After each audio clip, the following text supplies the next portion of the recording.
bubblegum and kick ass. And I'm all out of bubble.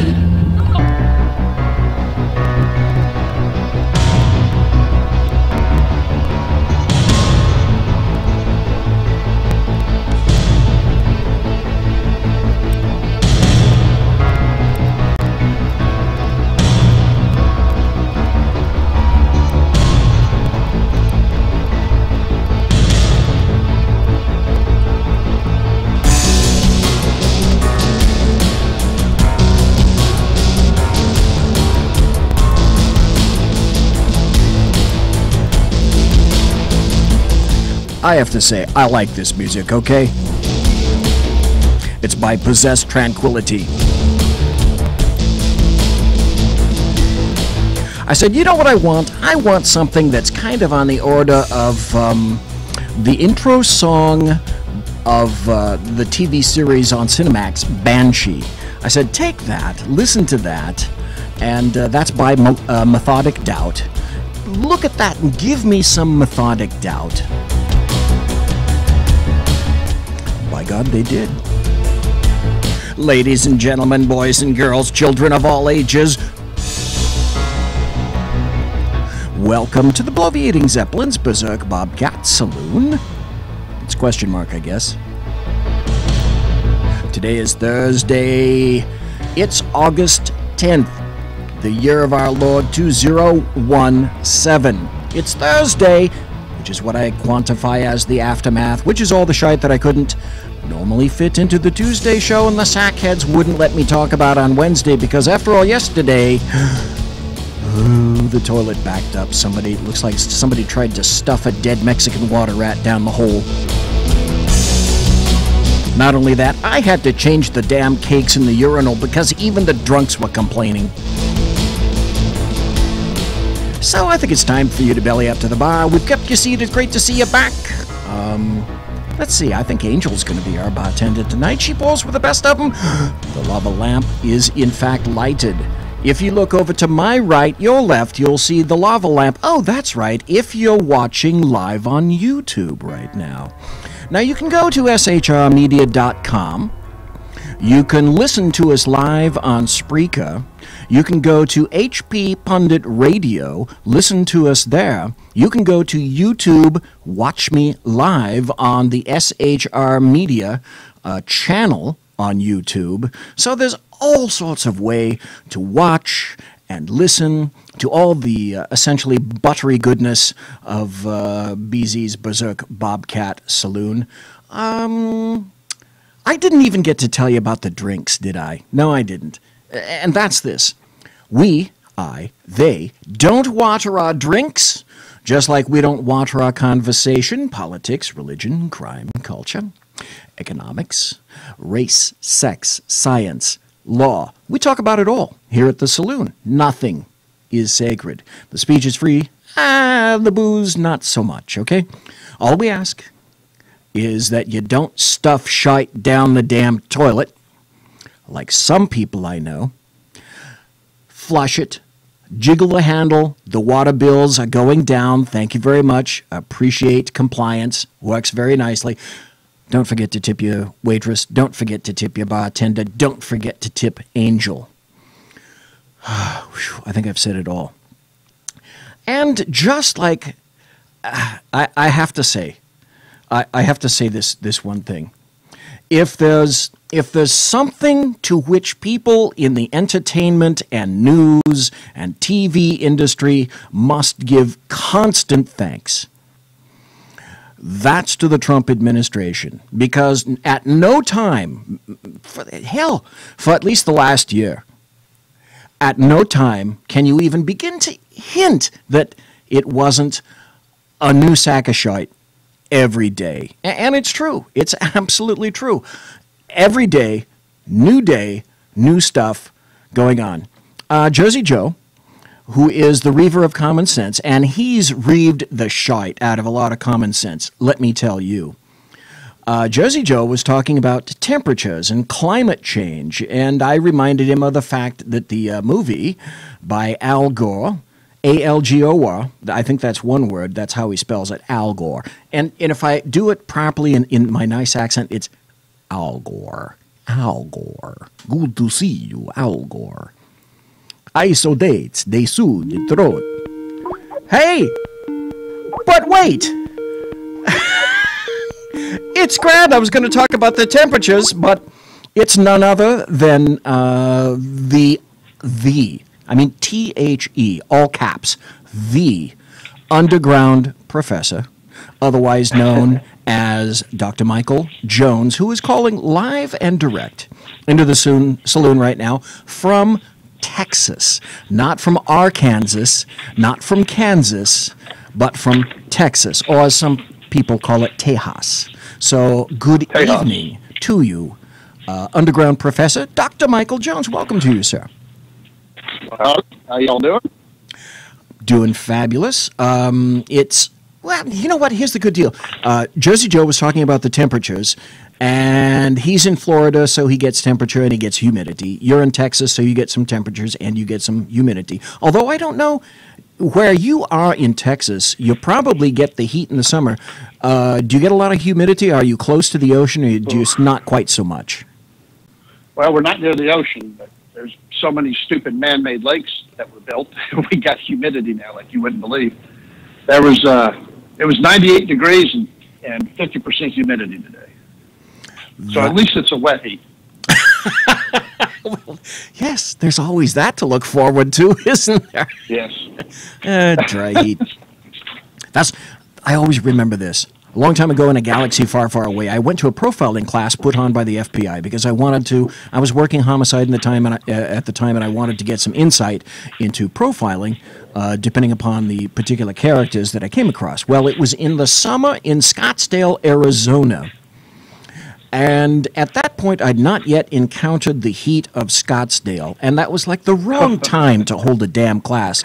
Great motel, great air conditioning. Two things immediately that I noticed about Scottsdale, Arizona. Three things. Number one, I didn't see any dogs. I didn't see anything moving during the day except people in cars with rolled-up windows. Number two, I didn't see any bums in Scottsdale, Arizona during the summer. Number three, I noticed that at night, late at night, for Scottsdale and Phoenix PD, guess what? All the senior guys work the night shift, and all the young folks work the day shift, which is the exact opposite of the way it is here in Fornicalia, as I am wont to do, broadcasting behind enemy lines in occupied Fornicalia. Yeah, the reason being the heat. Oh. It's cooler at night, so it's a lot easier to function. Oh, my God. It was bad enough working where I did, and we had dark uniforms anyway. Most agencies do, except for CHP and some other people that wear khaki. God bless them. But we wore dark uniforms. And, of course, I worked everything. I worked mostly swings and graves. Not so bad. But then, of course, you throw on a vest over that and all the GURP that you have to wear around your waist and whatnot. That's a warm day. Holy crap. So other than that, how did you enjoy the play, Mrs. Lincoln? Well, let me tell you that as bad as that was, try being in Saudi Arabia with wearing Mach 4 gear for chemical warfare. That was hot. I could no more imagine doing that than the man in the moon. And I have to tell you why. Yeah. Some people don't know this about me. I decided in my infinite stupidity, again, many years ago, that I wanted to be an EOD. So I got sent to the Redstone Arsenal in Alabama for training. One of the things that you do in training is, guess what? You get to wear the EOD suit around. Oh, yeah, the bomb suit? Yes, the bomb suit. Well, at the time, they were about 95 pounds. Well, they've grown since then. Now they're about almost 100 pounds with all the crap that you throw on them.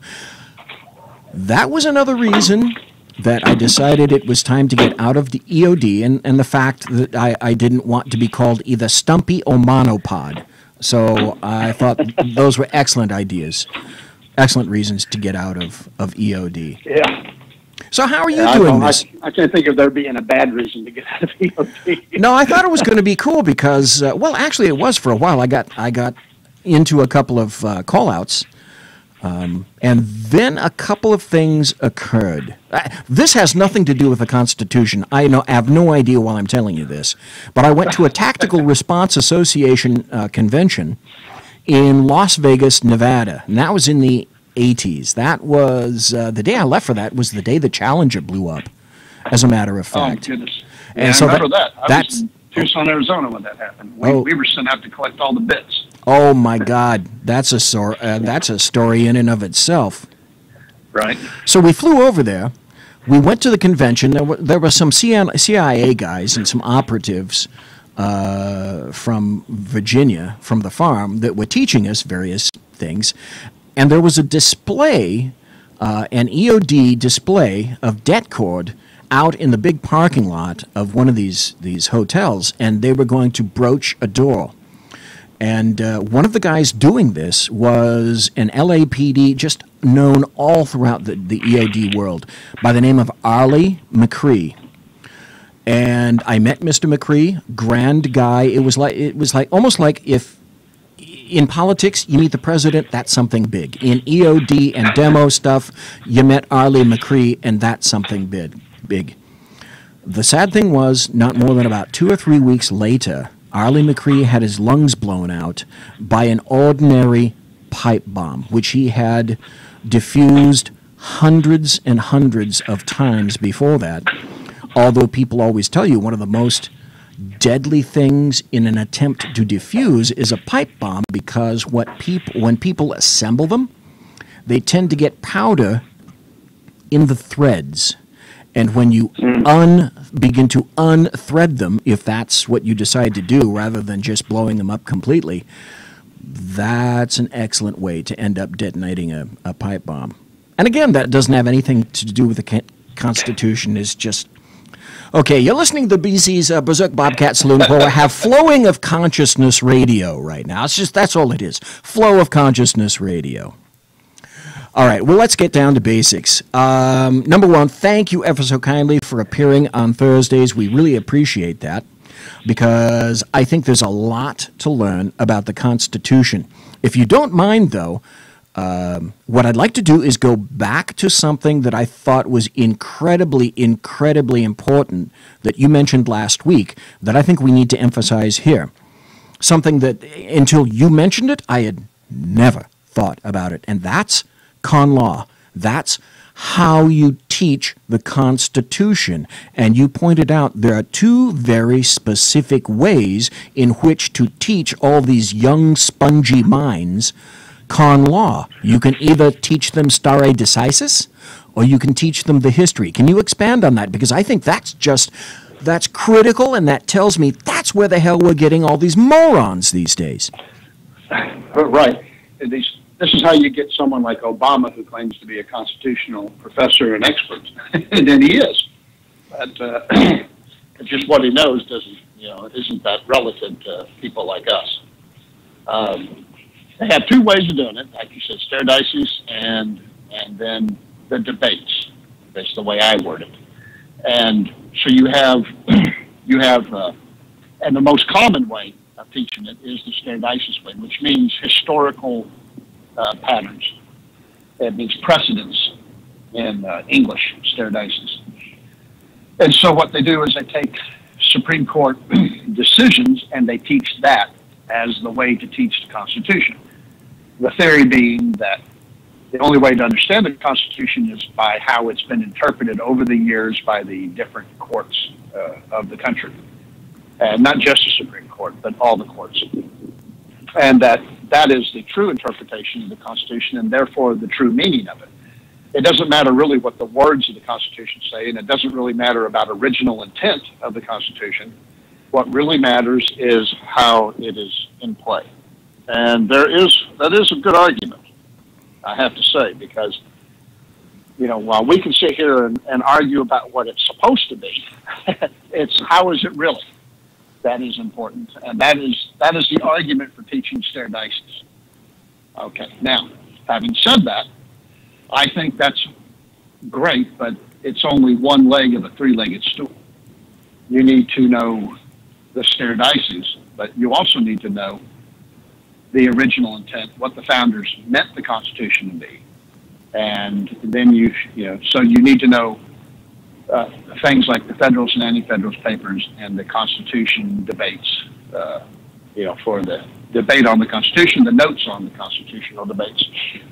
And then you should also know about the ratification debates of the Constitution. And that's the most forgotten leg of all of this, is the ratification debates, because this is what the states were saying when they were voting to ratify the Constitution. And this is, by the way, the Constitution is the only law that we, the people, voted on.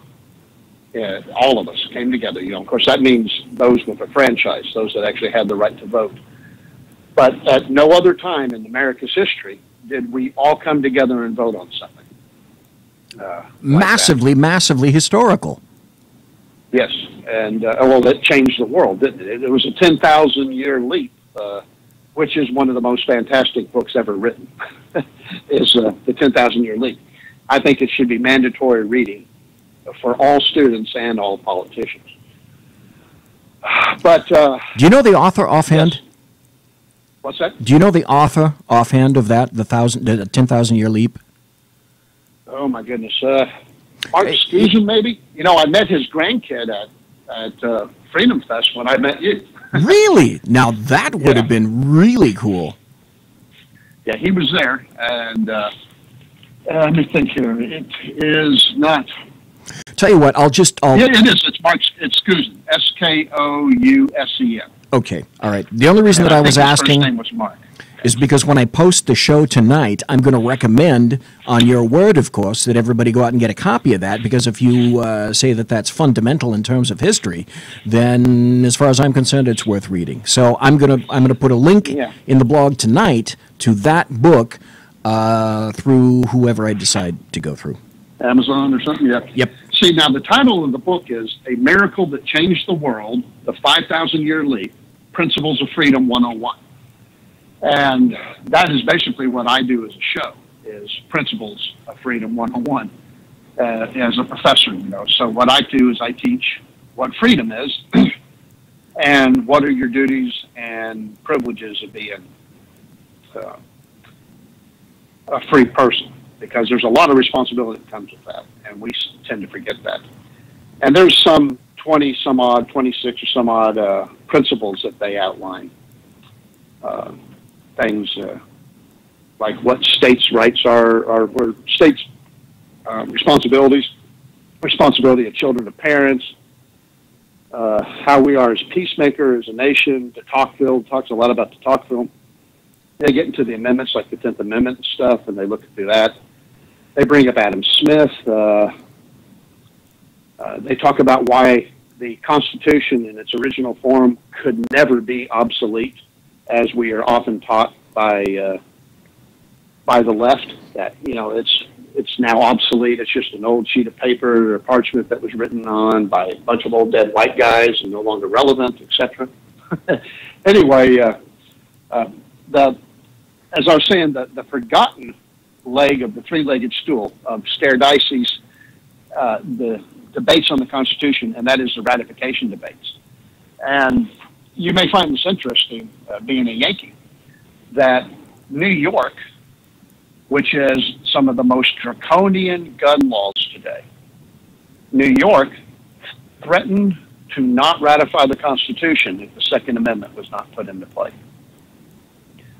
And the only reason that they ratified it was because they were assured by, Hamilton, Madison, and Jay that a Bill of Rights would be installed. But the right to own a gun was so paramount to New Yorkers that they threatened to leave the Union and not ratify the Constitution.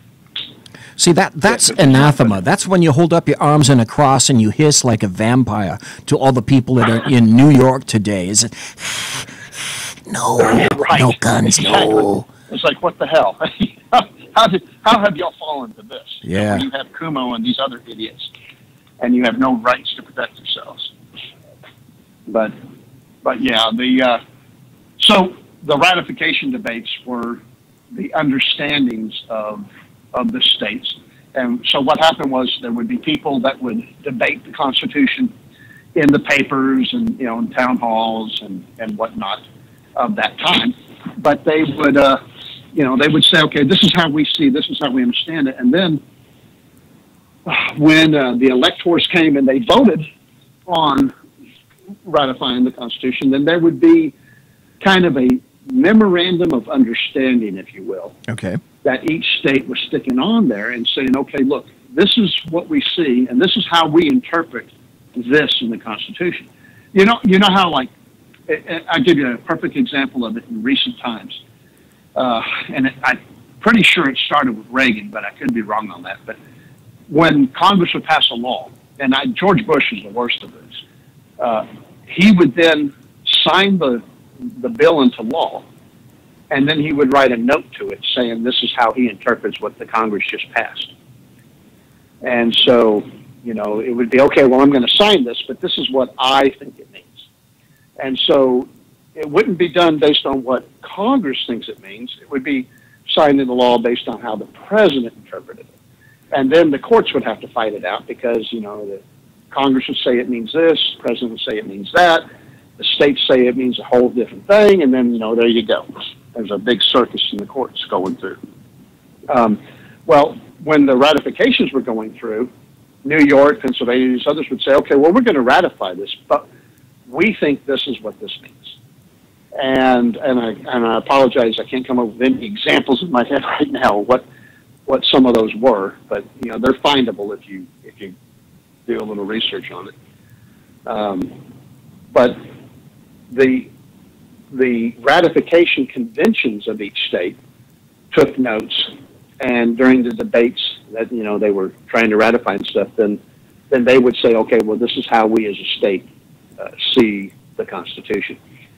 And of course, New York was really wavering, and they realized that they didn't need New York to ratify the Constitution because one of the brilliant things they did was they said you only needed 9 states out of 13 to ratify it to make it law, as opposed to 100%. But they realized if they didn't get a big state like Pennsylvania and New York to ratify it, then that would hurt the way people perceived it as a rule of law and the way, how they would treat it, what kind of respect. So what began then was the process of creating the Federalist Papers. And that's why those were born, as to convince New Yorkers to ratify the Constitution. And so that was the audience. Of course, other papers across the country picked it up and reprinted it and whatnot. And now, and eventually it was made into a book form. And of course, today it's, the magic that it is. But that's why it was created, was to convince New York to ratify the Constitution. And so today we need all 3 of those, I think, to understand it. Folks, we're talking to the Underground Professor tonight on BZ's Berserk Bobcat Saloon, The Aftermath. It's Thursday, August 10th.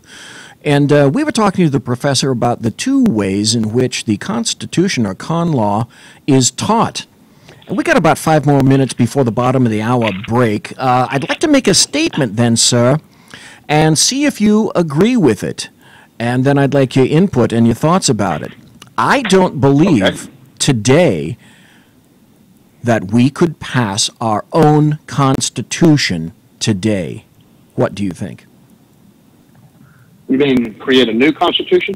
Well, if it were up the way the states are now, and if we had all of the people, as best we could, all of the states, and we had to approve the exact same thing, I'm not sure we could do that today.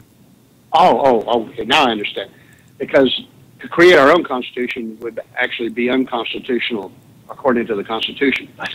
No, they did it then. I don't think we could do it now. If we were the framers of the Constitution today and we had to pass it, I don't think it would ever come to fruition. We would be a splintered Confederacy. How sad is that? To think about that? And the reason why is, look at what's going on right now. We can't even rally around the president when Korea is raising its ugly head. Look at the division there. The people that have so much hate against this country that that they're willing to sabotage the commander-in-chief, and instead of just shutting up and letting it happen. The hate, the media that's coming out and lying to us about stuff. What was that? Some report about Korea just came out, and it was actually released in 2013, and they're making it sound like it was hot off the presses, and dumping it on Trump's lap instead of the fact that it happened during Obama's watch. During Obama, exactly. So if we get crap like that going on, I have no way we would ratify a Constitution. Plus, look at the debates today. The Second Amendment says Congress shall make no law. Congress has made 1 million laws about gun ownership, violating the Constitution. And today, how many states would ratify the Constitution knowing that we had a right to bear arms? I would hazard that most of the New England states would boycott and form their own confederacy.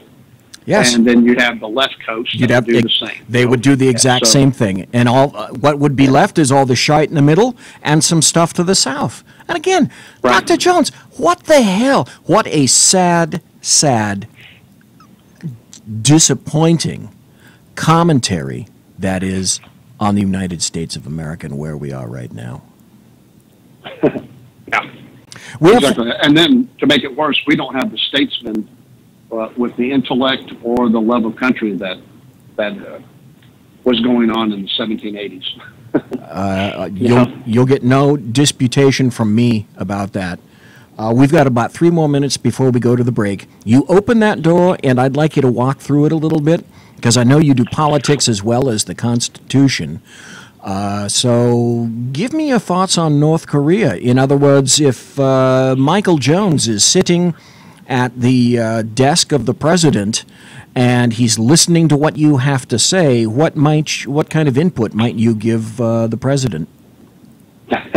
Oh, I tell you what, I tell him to keep up the tweets, keep up the rhetoric. Don't let this guy off the hook. But I would caution violence, against violence as a first course of action. I've, one of the things I did in the military is I flew on RC-135s, and we kept an eye on Korea. And I have long been a voice saying we don't need to worry about Russia as much as we need to worry about North Korea, because they're unpredictable. And they have the ability to reach out and commit violence against people. And now we know that they have, even more so, the ability to do that and the willingness to do that, kind of like Iran.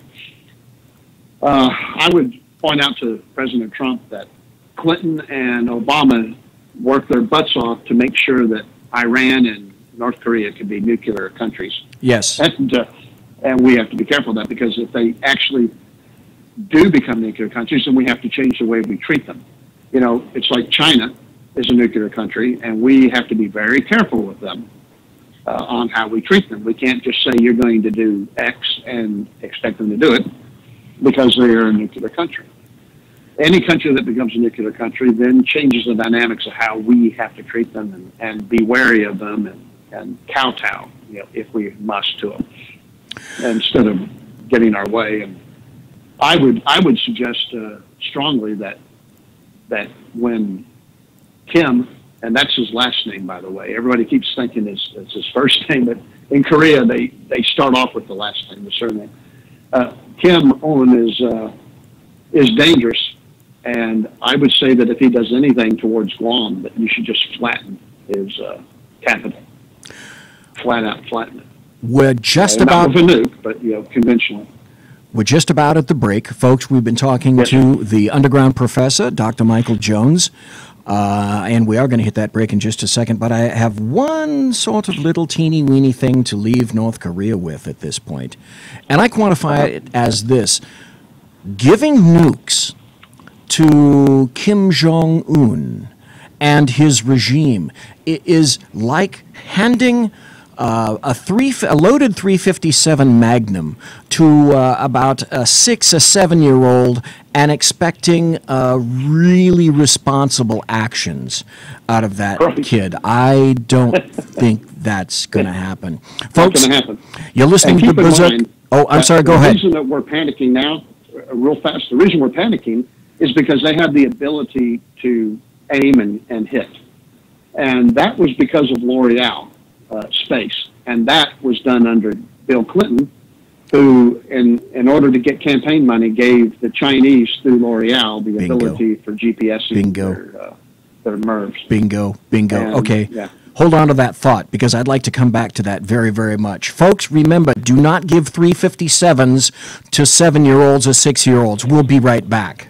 In a world where insanity reigns supreme and safety pin manufacturers are running out of metal for the diapers of the leftists, it's comforting to know an ancient, fat, long-haired, bearded reprobate has your mind in mind.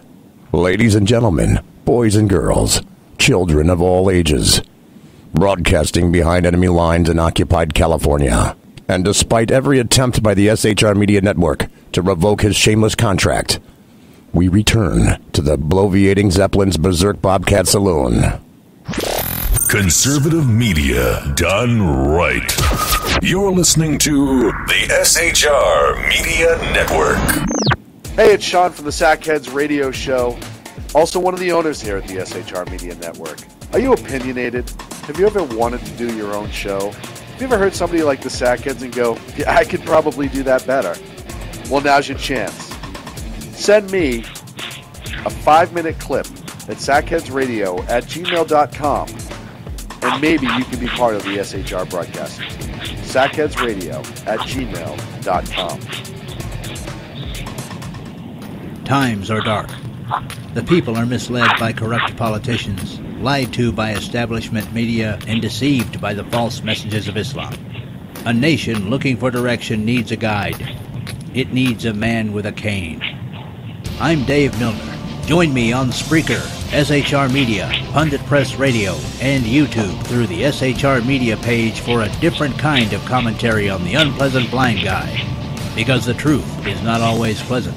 Hey, this is Mim from Freedom Fest, the world's largest gathering of free minds. Join your friends from SHR Media at the beautiful Paris Resort in Las Vegas, Nevada, July 19th through the 22nd for 3 amazing days of liberty-oriented discussion, investment advice, and the Anthem Film Festival. It's our big 10th anniversary, featuring keynote speaker William Shatner and Freedom Fest favorites, including Steve Forbes, Jim Rogers, Lee Edwards, David Boaz, Doug Casey, Dinesh D'Souza, John Stossel, Lisa Kennedy, Grover Norquist, Peter Schiff, and many more. Don't miss out. Register at freedomfest.com for $100 off the regular registration rate when you use the all-caps code SHR Media. Featuring right thinking from a left brain and doing the job the American maggots won't. BZ is fundamentally changing America one diaper at a time. Just when safety pin manufacturers are running out of metal for the diapers of the leftists, where the speech is free, but the drinks are not. The bloviating Zeppelin's Berserk Bobcat Saloon can be heard every Tuesday and Thursday night, commencing at 11 p.m. Eastern and 8 p.m. Pacific, where pushback is a requisite art form in and of itself. Let your ossicles be truly liberated when you listen to the bloviating Zeppelin's Berserk Bobcat Saloon, only on SHR Media Network. No ferrets were harmed in the making of this ad. Conservative media done right. You're listening to the SHR Media Network. Wow. I swear, someday we'll get new commercials.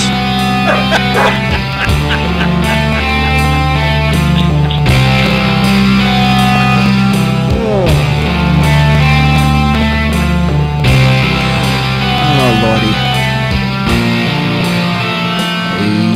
You can't write this stuff. Folks, you're listening to me, BZ, the bloviating Zeppelin, in the Berserk Bobcat Saloon, here on the SHR Media Network and High Plains Pundit Radio.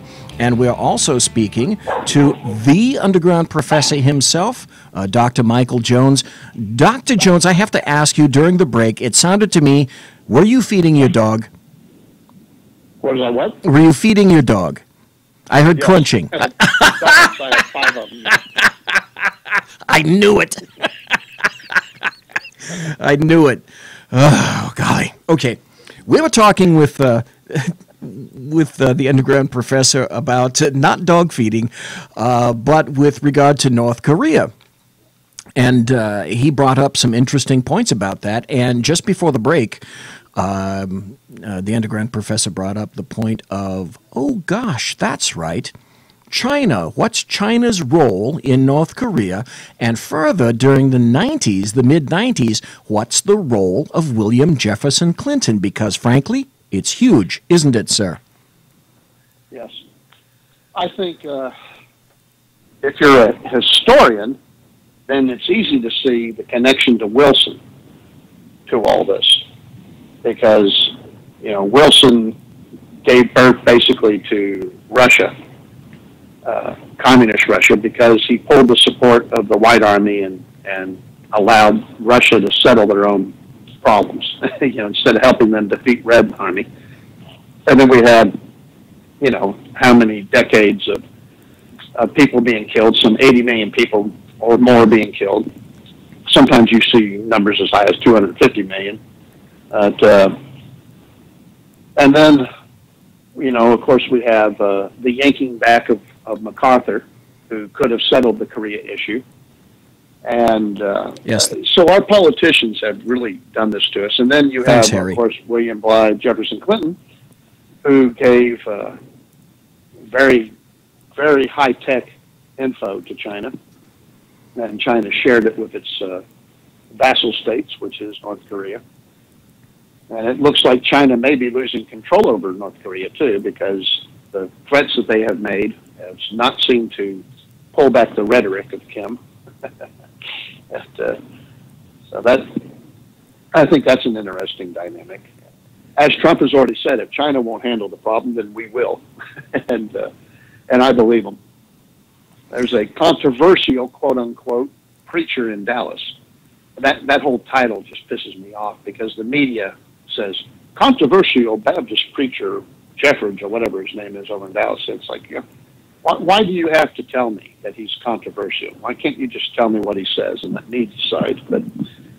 But he has come out and said that Trump is justified to take action against North Korea because Romans or whatever in the Bible saying that, as the head of state, he has a responsibility to protect the people, up to including bombing and assassination, etc. Of course, as you know, we're no longer allowed to assassinate world leaders. We have agreed to that. And there's I don't know if there's a statutory law or if it's just a treaty or what, but America is not allowed to. There's an executive order, and I happen to know this off my head. I have no damn idea why. Executive Order 12333, signed under Gerald Ford, that we cannot take place. We are proscribed from taking place in political assassinations. Now, if you believe that, there's a bridge. ... Well, it's an executive order, so all Trump has to do is write a new one and say, hey, I can kill people. And boom, there you go. So, our executive order only holds a commander-in-chief in check if they're unwilling to write a new one. But, I have another question for you, and we texted back and forth today. What I'd like to do is give you some of the questions in advance. And one of them I asked, and I don't really know its viability, but I thought I'd ask it anyway, is what's the likelihood, or perhaps better stated or asked, what's the possibility and or in what venue would we take if somehow we wanted either to create an amendment or some kind of a law mandating that Congress abide by its own laws, no exception? Is an amendment a way to go to that? It is one way. There have been one or two Congresses that pass that as an operating procedure for that Congress, but it only binds that Congress.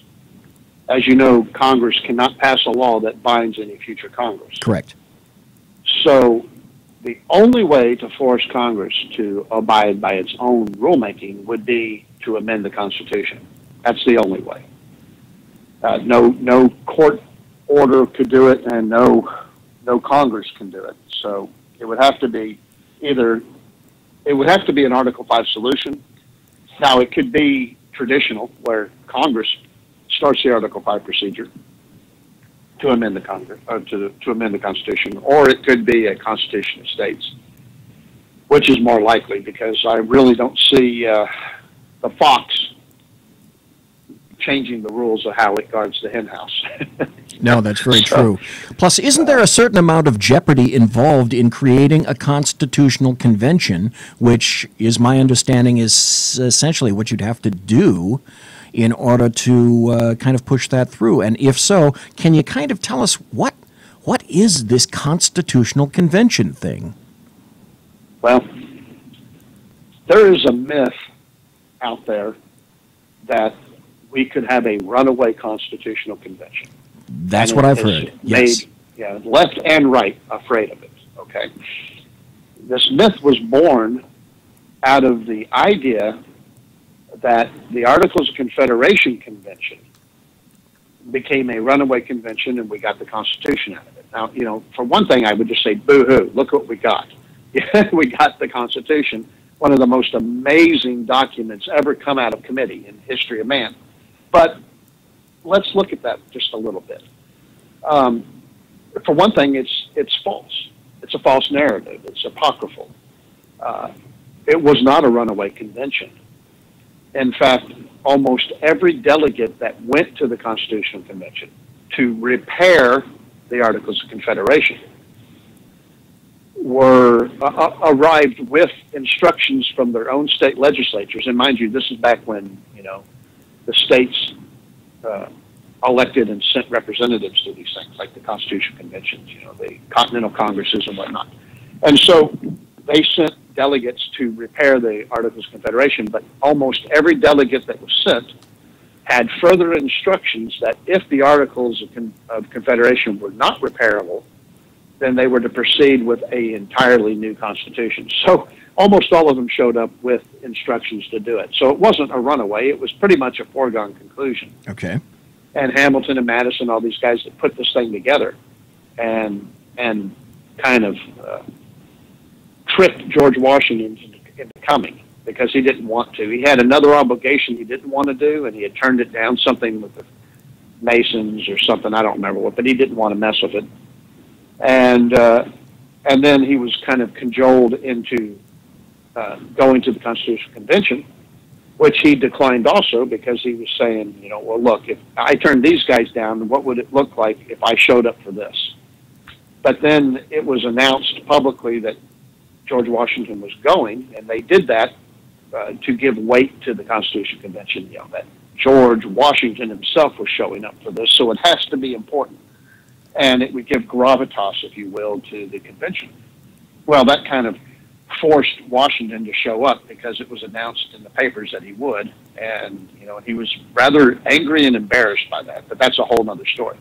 So they show up to the convention. The articles are non-repairable. The states are recalcitrant over this. They don't want to give up their authority and their power, and they don't want to pay the bills, which is the major problem. Is that we under the articles, the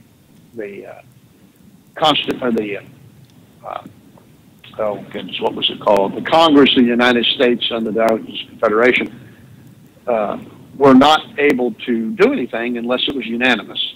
And all the states had to show up, and they were having a problem paying the bills. And pretty much the only states that did show up to a meeting were the ones who had bills they wanted someone else to pay and to them, or a grievance. And so they didn't have quorums, and they had nothing but problems, and nothing was getting done. And this was going on, for year after year after we won the war, and we were becoming an embarrassment to the world. And places like England were saying, look, the way they're going, we'll just wait a couple of years, and then we'll pick up the pieces, and it'll all be back to normal. And so with that shame hanging over us, that we weren't capable of self-rule, and this great experiment was failing, the delegates were sent with the secondary instructions to create a new constitution. And of course they had the Maryland plan and others already in place to put down as a template to argue from, and then create a new constitution. And what we have is history.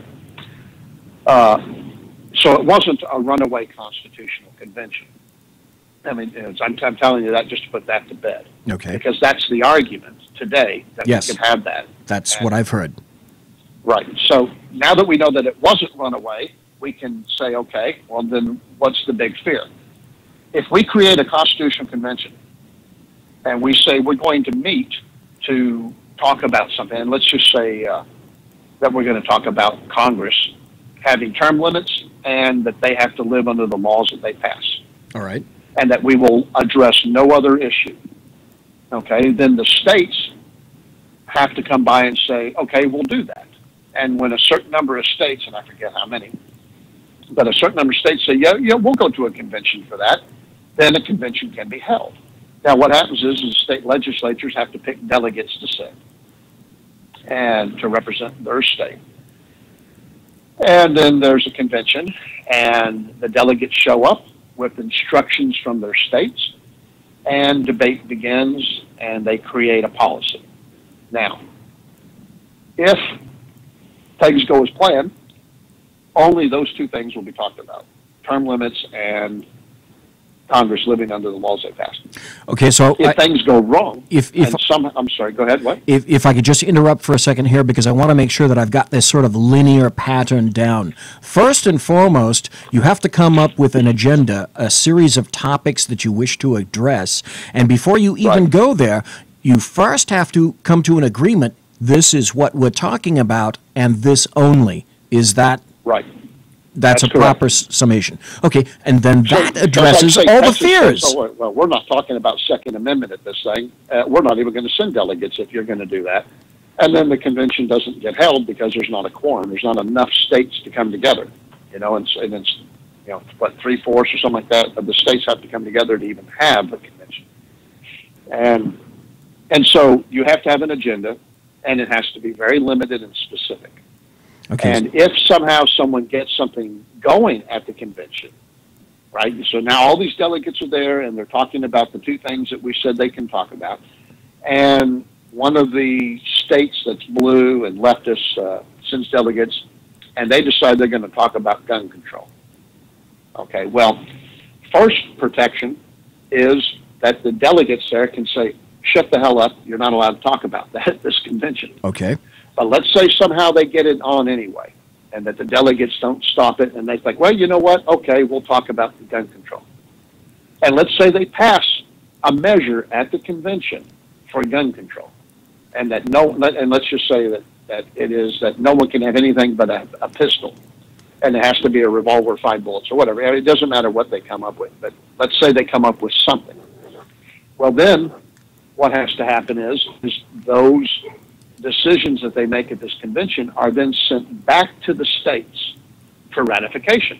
All right. All right. So now the state legislatures can either ratify it, or they can do what we've always done, and that's give it to we the people.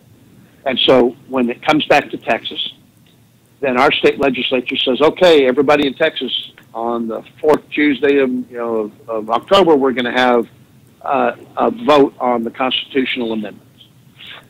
And those three things come out, for gun control and limiting Congress's terms and forcing them to live under their own rules. Now, let's say somehow all three of those get on the ballot. Well, then we, the people in Texas, are going to vote, and you can pretty much guarantee what's going to happen. We're going to vote for the two, and the gun control we're going to vote down. So if somehow a runaway convention happened and they did stick some crap in there that we didn't like, then there's still the safety measure that we, the people, get to vote on.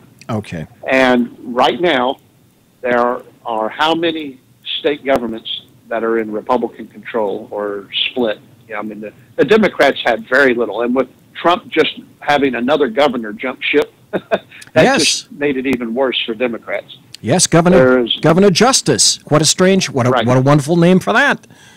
How about that?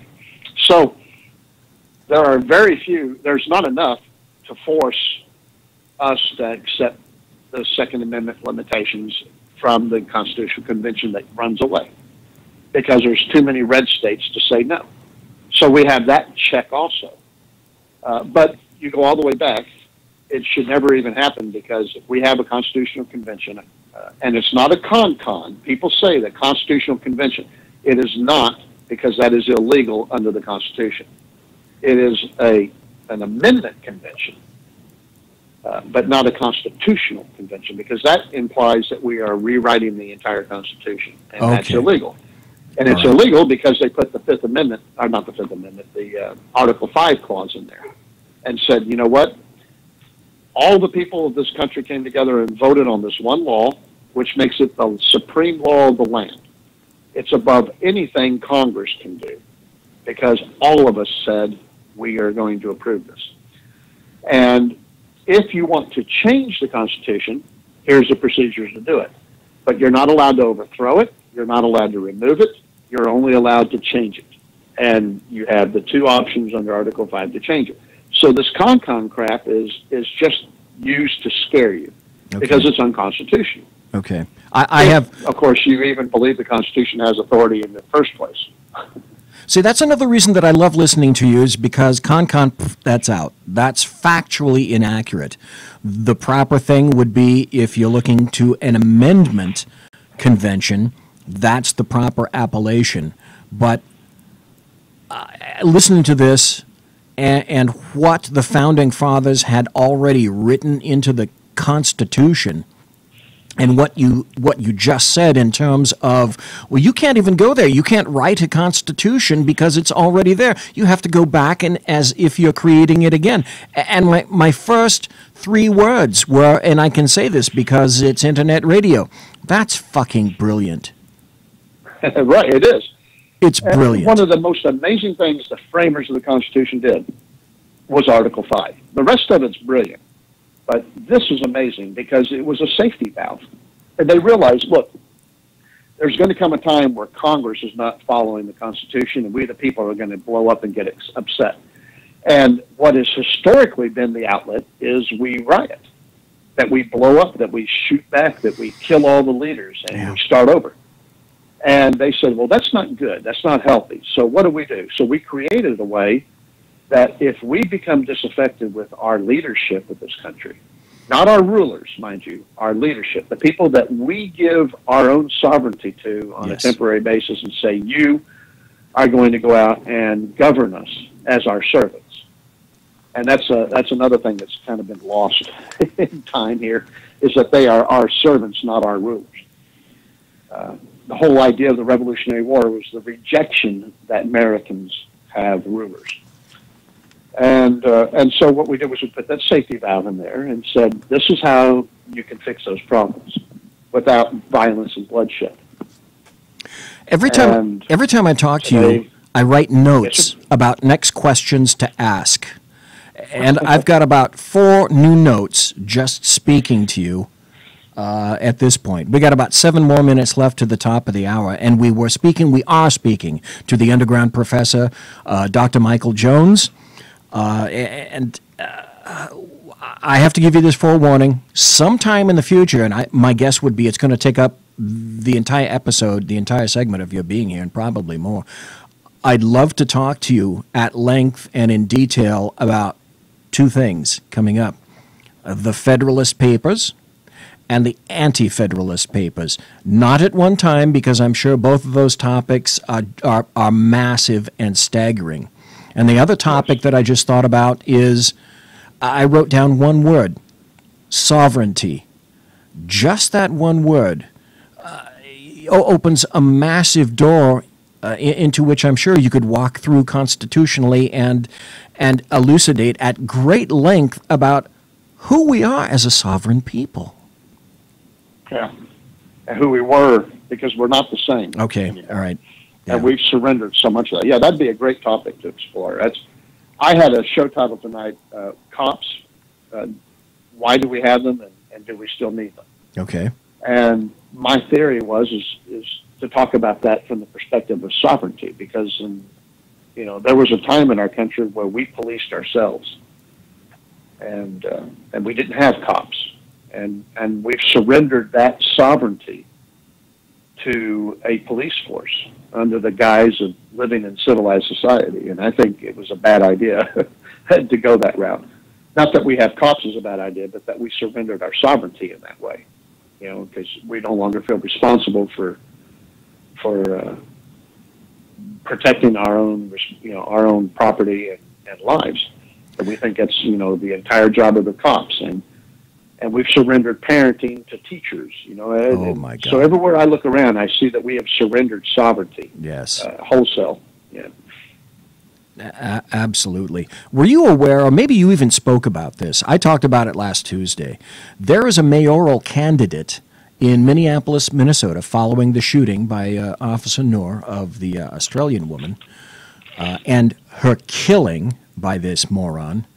And I'm being very kind here, but there is a mayoral candidate in Minneapolis named Raymond Dehn, D-E-H-N, who said that he wants to disarm the police, which begs another question entirely. If you're going to have police, then you should do them the justice of arming them, because even in the UK these days, disarming your police, that's not working so well. So I don't know if you particularly hit that topic, but trust me when I tell you, this is a topic whose time has come, and there is a bit of a wave starting, and the people on the left would love to see this become a tsunami. And I'm seeing a trend coming here. And the Britain is changing what they're doing. They're rearming their bobbies. But, yes, they are. I asked this question: as why do cops have guns? Okay, it's strictly for one reason, and that's so they can go home at night and hug their kids. Yes. We give them guns because we send them out to protect us, so they're going to go in harm's way and risk their lives to keep us safe, and they have a right to go home to see their kids. So we arm them to protect themselves from the bad guys. That's it. No, that's true. That's very true. Yep. And trust me, there isn't any officer out there that doesn't want to go home from whatever shift they have at end of watch, because they're no different than you, they're no different from me. And that's exactly the words I used. Was that we give them guns so their end of watch doesn't happen while they're working for us, but instead after they've retired. That's rather heady and rather insightful. That's absolutely true. That's one of the things when I was a supervisor, and we got about a minute left to go in this segment with the underground professor, Dr. Michael Jones, before we wrap up. One of the things that I told my troops, and as far as I was concerned, they were my troops. I loved them, and they belonged to me.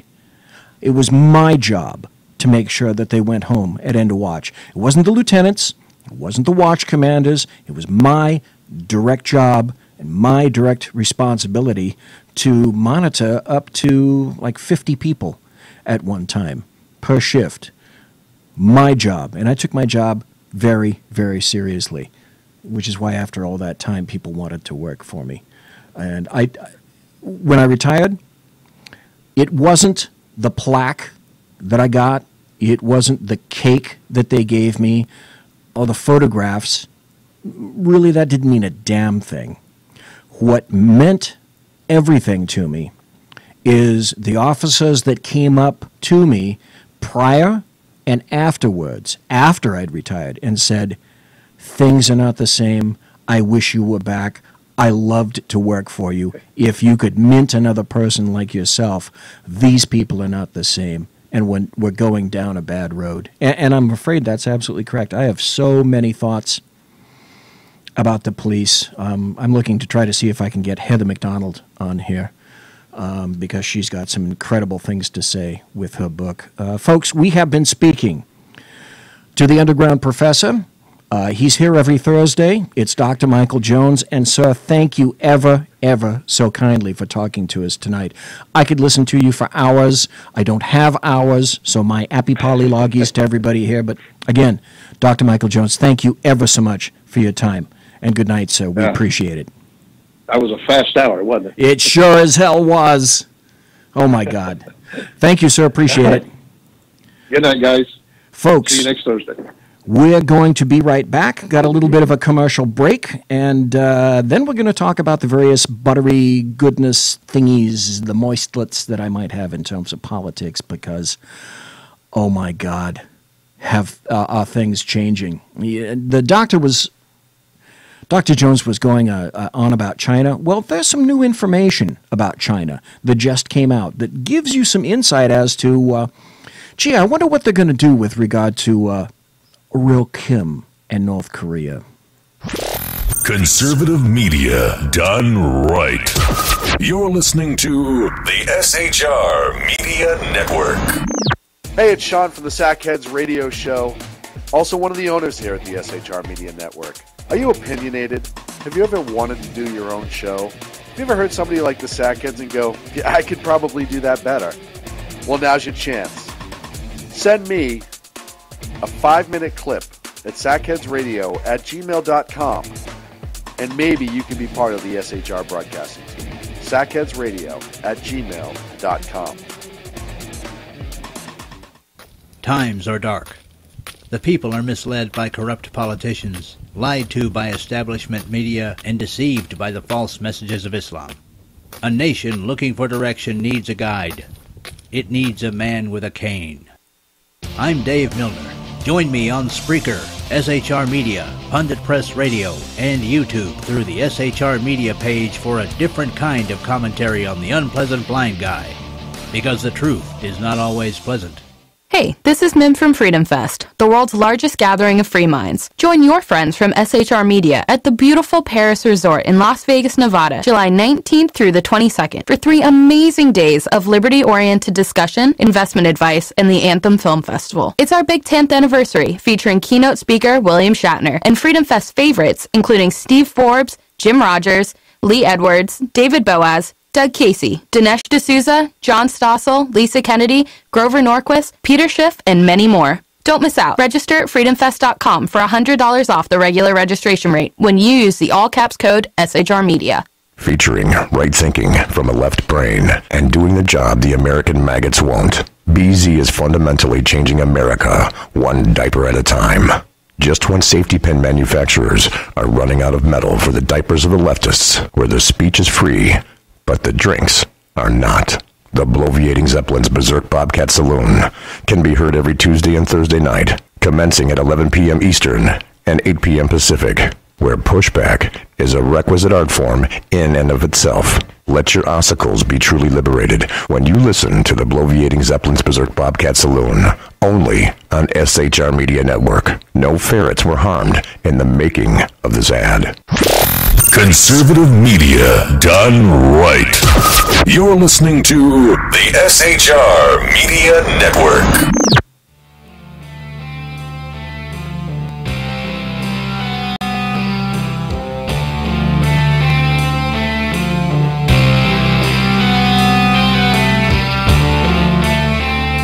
Ladies and gentlemen, boys and girls, children of all ages, you are listening to the Bloviating Zeppelin's Berserk Bobcat Saloon, which is occurring every Thursday, Tuesday and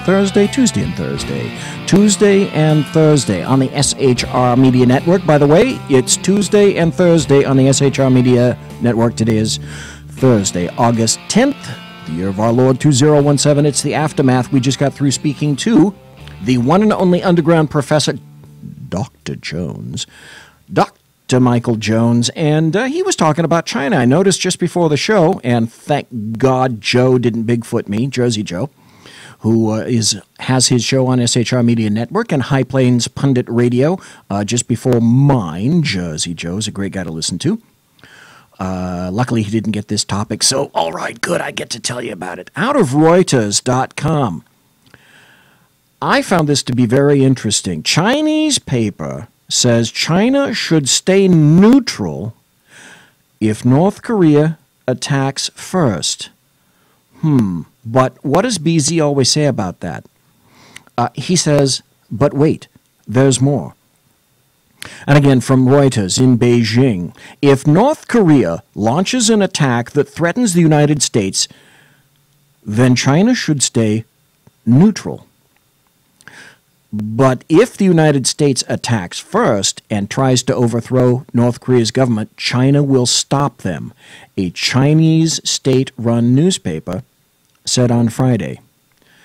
President Donald Trump ratcheted up his rhetoric toward North Korea and its leaders on Thursday, warning Pyongyang against attacking Guam or U.S. allies after it disclosed plans to fire missiles over Japan to land near the U.S. Pacific territory. Now, I find this curious that Kim Jong-un is pointing at Guam because I think, number one, I think he's done this before. This is not the first time that he's threatened Guam or his family. But I find it interesting that he's pointing at Guam because isn't that the island that Hank Johnson said if you put too many people on one side of the island, the sucker's going to tip over. So therefore, the learned scholars in North Korea must be thinking all it would take then is one missile in the right place, and the whole island would just tip over and capsize, just like that, because Hank Johnson in the United States obviously said that. Well, that's got to be true then, isn't it? God, why didn't I? God, I should have set up the sound for that.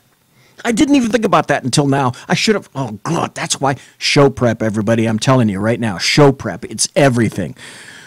Sometimes things just come into my fetid brain at the last second, and this is one of those times where if I had a producer, I'm my own producer, so that's why I didn't have it set up. But if I were smart, and if I weren't running 7 things at once, I'd somehow reach way over here and get onto YouTube. And God, that is so funny. Go to YouTube and put in there like Hank Johnson, Guam Island or something like that. And listen to what Hank Johnson has to say. I mean, it's just... Folks, people like that vote and breed. Oh my God. Absolutely incredible. China, North Korea's most important ally and trading partner, has reiterated calls for calm during the current crisis. It has expressed frustration with both Pyongyang's repeated nuclear and missile tests and with behavior from South Korea and the United States that it sees as escalating tensions. Now, do you see what China is starting to do here? China is trying to insinuate itself into the situation as the mediator, the people that are going to bring calm and rationality to this particular discussion, because we know that Kim Jong-un, yeah, he's kind of a hothead. And that Donald Trump guy, that guy with a dead orange cat on the top of his head, he's not really all that rational either. So we're going to be the big actor that comes in between the two and mediates.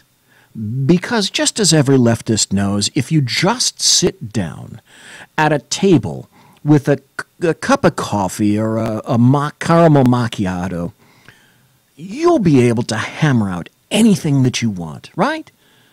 That's what negotiation's all about. You can always come down and you can speak to anybody rationally, can't you? All the time? I'm afraid that this is, in fact, going to come to a big clunk.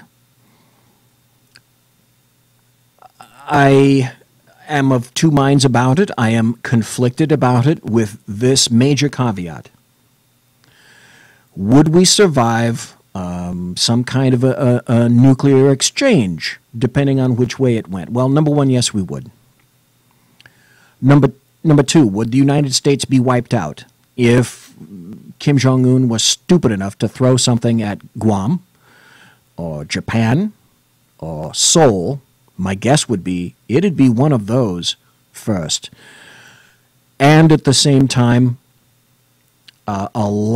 multi-thousands of tons of artillery shells from the north to the south. Here's one aspect of it, however, that I continue to tell everyone about, that for whatever reason the media has not, I've not heard it addressed once, and that's this.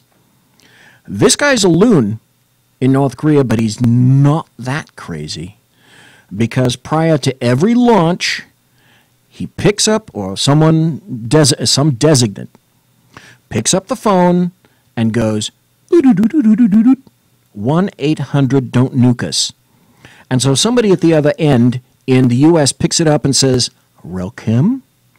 And the designee goes, "Well, I'm not little Kim right now, but just want to let you know, we're going to be launching here in about a day or so." Important safety tip.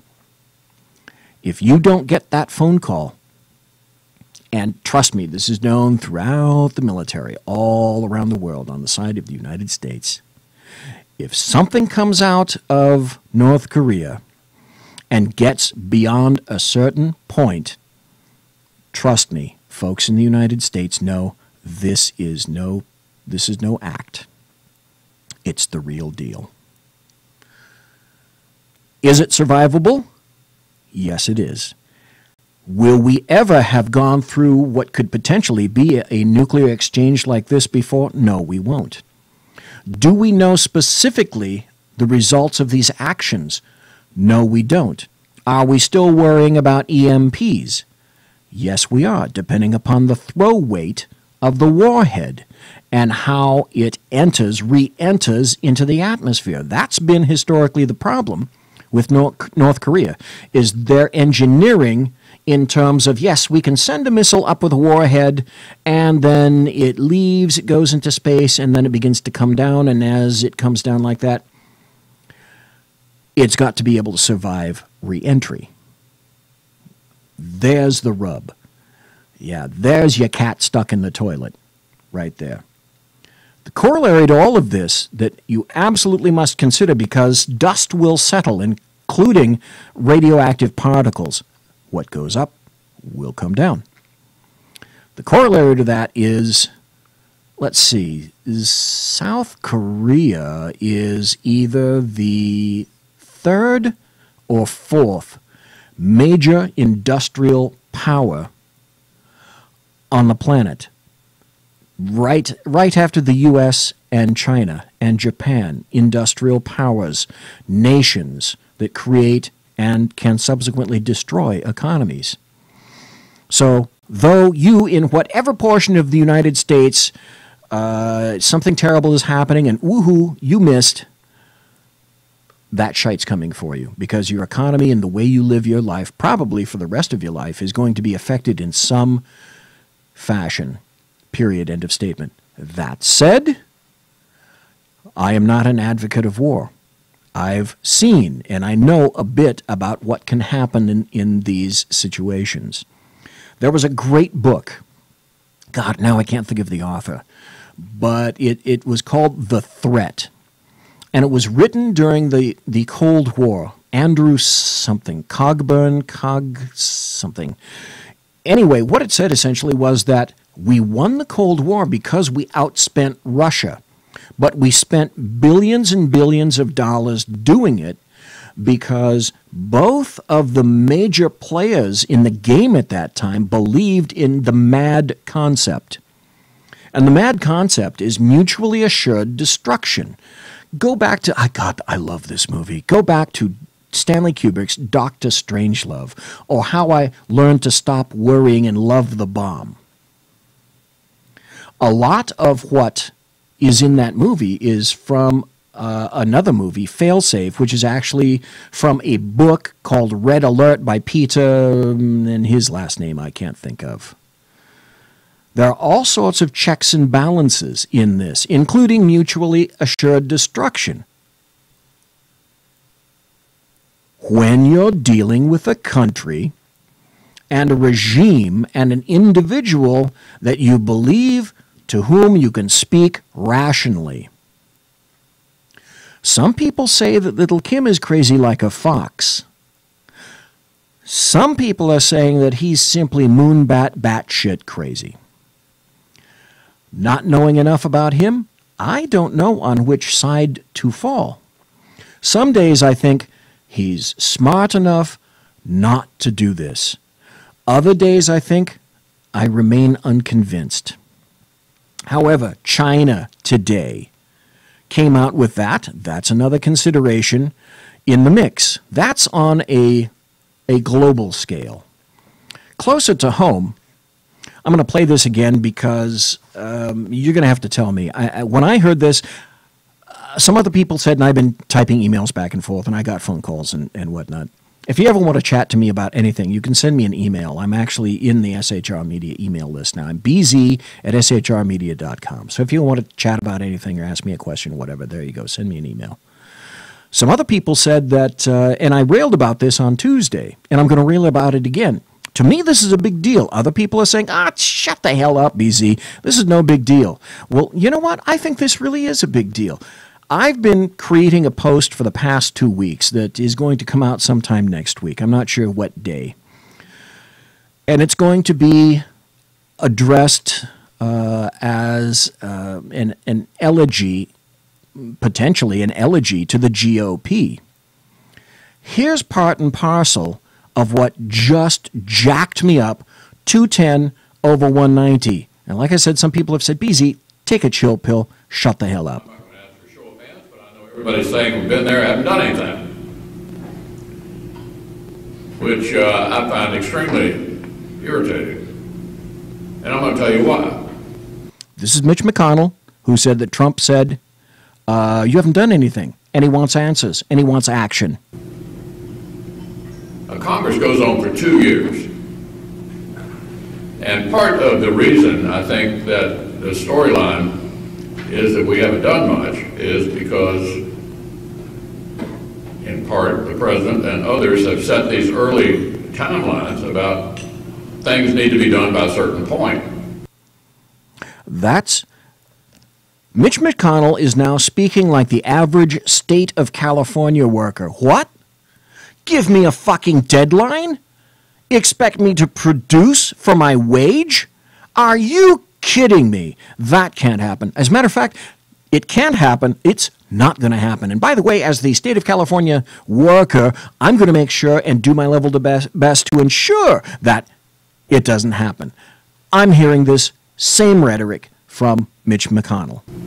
Now, our new president had, of course, not been in this line of work before. Fuck you. And I think had excessive expectations about how quickly things happen. Excessive expectations.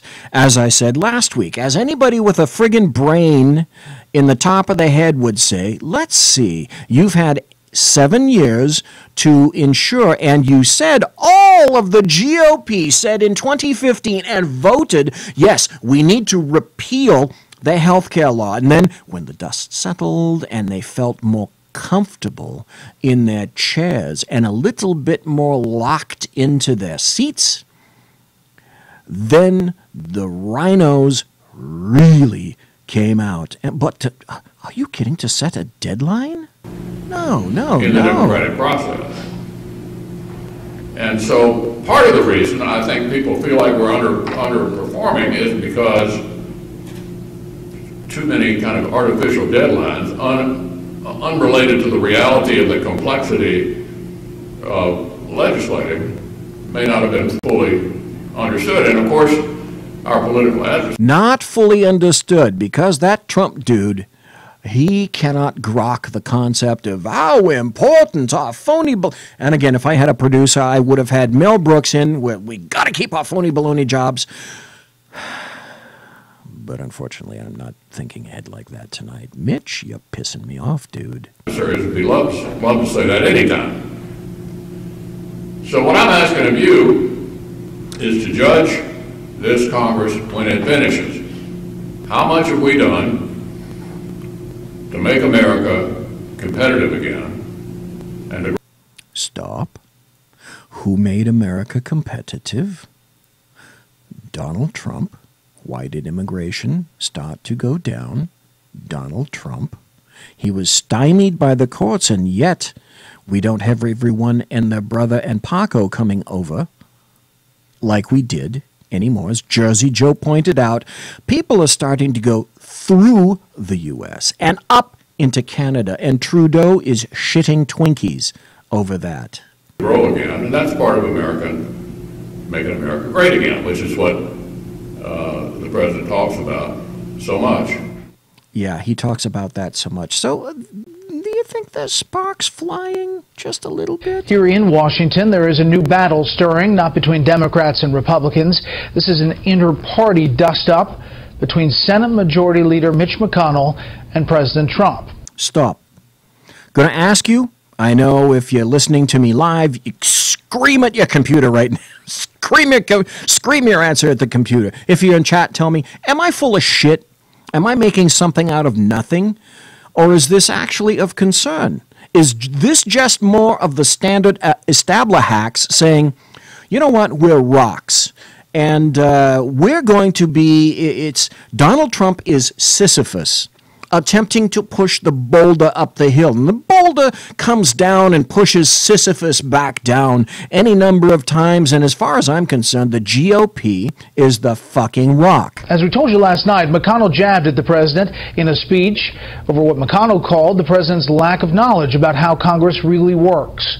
Tonight, correspondent Peter Ducey shows us it did not take long for the president to fire back, and this just weeks ahead of an important fall congressional season. Here's one thing that I'm hearing all about President Trump. You guys correct me if I'm wrong.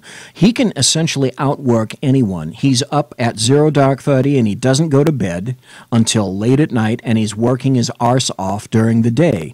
And he tests everyone in his staff because he's a workaholic. These arseholes are not used to that. They're not used to somebody who actually is responsible for money spent. He looks at the United States as if it's a business and wants to know, where's our money going and who's responsible? The president is mad at the majority leader, and he wants to know, what's the holdup? Tweeting today, quote, Senator Mitch McConnell said, I had excessive expectations, but I don't think so. After 7 years of hearing repeal and replace, why not done? Thank you. Why not done? Oh, that's right. It was GOP senators who have a majority, a slight one, but still, it was the GOP who decided rhinos on the right, people whose R's should be changing, R's, or their arses, should be changing from R to a D and be done with it. So they decided that they were not going to repeal, because not repealing to me is saying this: you have no confidence in repealing Obamacare because as far as you're concerned, this is a hell of a statement. Obamacare is better than what we had before. Are you kidding me? This @RealDonaldTrump tweet follows a comment earlier in the week where longtime Senator McConnell complained brand new President Trump doesn't get D.C. Our new president had, of course, not been in this line of work before. Stop. Have we ever heard anybody on either side of the aisle accuse a former president of, you're going too fast? Oh, you got to give us time to catch up. You're sucking the air out of the room. We can't keep up with you. You work too hard. Oh, we're tasked. I haven't. And I think had excessive expectations about how quickly things happen in the democratic process. But McConnell may be the reason the president has certain expectations. After all, in January, he said Obamacare would be repealed that month. Yeah. Now we come back, and that's the reason I included this cut, is because that's why I like YouTube. YouTube and various forms of leftist media. There's a lot of stuff they don't want to let you see, but every once in a while they don't know what shite to take out. And this is what Mitch McConnell said earlier. The first step will be taken in the Senate by the end of this week, yes, and then it'll go over to the House. Right. When was that, Mitch? That was January 8th. What happened on January 20th? Oh, that's right. Donald Trump was inaugurated. Wait. Be still, my quaking heart. Let me clutch pearls, as Ken McClinton says. Pearl clutching, 1A and 1B. You thought this was going to happen? This is Mitch McConnell saying it before President Trump was installed. McConnell also said he expected health care reform and tax reform done within the first 200 days of Trump. Guess what? It's past 200 days. Not to say that Trump hasn't done quite a bit, but he's had to do it pretty much by his own self. What the Speaker has done, which I entirely concur with and the administration's on board with, is to lay out a game plan through the August recess of what we want to try to accomplish. A game plan through the August recess. By the way, for myself, I intend to stick to the plan. That's another deadline that came. I plan to stick to the plan. Oh, you're a sticker, Mitch, are you not? As Paul Ryan stands to McConnell's right my left. Came and went, but despite the rhetoric, the president just did the majority leader a favor with a strange endorsement, as in he endorsed the incumbent Senator Luther Strange, who is facing a GOP primary, tweeting, quote, "Senator Luther Strange has done a great job representing the people of the great state of Alabama. He has my complete and total endorsement." Analysts say the president's decision to endorse a McConnell ally instead of McConnell critic Mo Brooks is one way to try to keep the agenda on track. The big question is, fine, okay, perhaps, is this Donald Trump actually beginning to grok the concept of playing politics in D.C.? Maybe yes, maybe no, but I'm multiply pissed. And later on this week, that post is going to come out where I have, unfortunately, in great detail and concern, example after example after example of the GOP wanting to shoot itself first in the foot, and now it looks like maybe it's aiming for its own head. You know, sometimes there are people who exist. My wife's mom, my mother-in-law, I'd never met her many times because right after we got married, I mean, a month or two after we got married, she passed away of pancreatic cancer. She said something to me that stuck to me then and now. Sometimes people exist on this planet as nothing more than examples of what not to do. Here's a person that falls into that category. We're on the verge of nuclear war. Yes. Like, what are your thoughts on this? Here are my thoughts. Here's Maxine Waters, the gift that keeps on giving, talking about what she thinks about North Korea. The United States State Department must be stacked up to deal in diplomacy. Okay. We cannot afford... Stacked up to deal in diplomacy. Oh. Maxine, what does that mean? ...to be in a war, and I want us to be very careful, very alert to what is happening, and to avoid war. And so I think we can do this with some diplomacy, but we've got to have Tillerson, who is our Secretary of State, get those positions filled for deputy, for assistant, so that we can engage with North Korea. Really? Really? And it's not yourself, Maxine, or people of your ilk and stripe that are making sure that these positions aren't filled? Are you kidding me?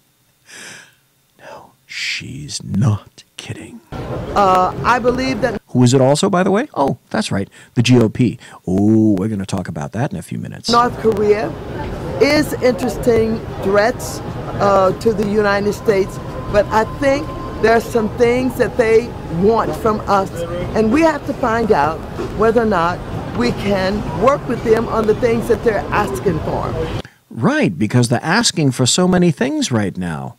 Oh, they have multiple asks. They'd like some soda water, and they'd like some jacuzzi sent over. I think it's the 10-jet jacuzzi, if I'm not mistaken. Yeah, they have lots of needs and wants. Hello, Maxine. Have you ever gone to Google, and have you ever looked at the photograph, Maxine, of the world at night on the Korean Peninsula? You can specifically delineate the DMZ between North Korea and South Korea by this. There's actual lights on in South Korea. There are damn few lights on in North Korea. Hello, that's called a clue.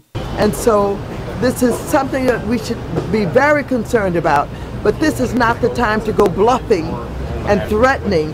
This is a time... Maxine, I don't think it's a bluff. For diplomacy. I think what it is I think that's Donald Trump saying, for once, what he may consider doing. Oh, and Maxine, she's not the one that remembers that Rex Tillerson said of North Korea that nothing is off the table. Oh, by the way, that's also what Donald Trump has been saying as well. Now we switch gears just a bit. because there are political power plays and machinations in D.C. all the time. And we know that something of rather marked significance occurred in July of this year, and we're just now hearing about it. And that, too, is a power play. And we're going to come back and talk about that. This is the final segment, folks, on BZ's Bloviating, Zeppelin's Berserk, Bobcat, Saloon. Please come right back. Final break. Conservative media done right. You're listening to the SHR Media Network. Hey, it's Sean from the Sackheads Radio Show, also one of the owners here at the SHR Media Network. Are you opinionated? Have you ever wanted to do your own show? Have you ever heard somebody like the Sackheads and go, yeah, I could probably do that better? Well, now's your chance. Send me a 5-minute clip at sackheadsradio@gmail.com, and maybe you can be part of the SHR broadcasting team. sackheadsradio@gmail.com. Times are dark. The people are misled by corrupt politicians, lied to by establishment media, and deceived by the false messages of Islam.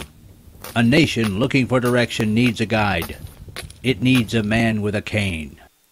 I'm Dave Milner. Join me on Spreaker, SHR Media, Pundit Press Radio, and YouTube through the SHR Media page for a different kind of commentary on the unpleasant blind guy. Because the truth is not always pleasant. Hey, this is Mim from Freedom Fest, the world's largest gathering of free minds. Join your friends from SHR Media at the beautiful Paris Resort in Las Vegas, Nevada, July 19th through the 22nd for 3 amazing days of liberty-oriented discussion, investment advice, and the Anthem Film Festival. It's our big 10th anniversary, featuring keynote speaker William Shatner and Freedom Fest favorites, including Steve Forbes, Jim Rogers, Lee Edwards, David Boaz, Doug Casey, Dinesh D'Souza, John Stossel, Lisa Kennedy, Grover Norquist, Peter Schiff, and many more. Don't miss out. Register at freedomfest.com for $100 off the regular registration rate when you use the all-caps code SHR Media. Featuring right thinking from a left brain and doing the job the American maggots won't. BZ is fundamentally changing America, one diaper at a time. Just when safety pin manufacturers are running out of metal for the diapers of the leftists, where the speech is free, but the drinks are not. The Bloviating Zeppelin's Berserk Bobcat Saloon can be heard every Tuesday and Thursday night, commencing at 11 p.m. Eastern and 8 p.m. Pacific, where pushback is a requisite art form in and of itself. Let your ossicles be truly liberated when you listen to the Bloviating Zeppelin's Berserk Bobcat Saloon, only on SHR Media Network. No ferrets were harmed in the making of this ad. Conservative media done right. You're listening to the SHR Media Network.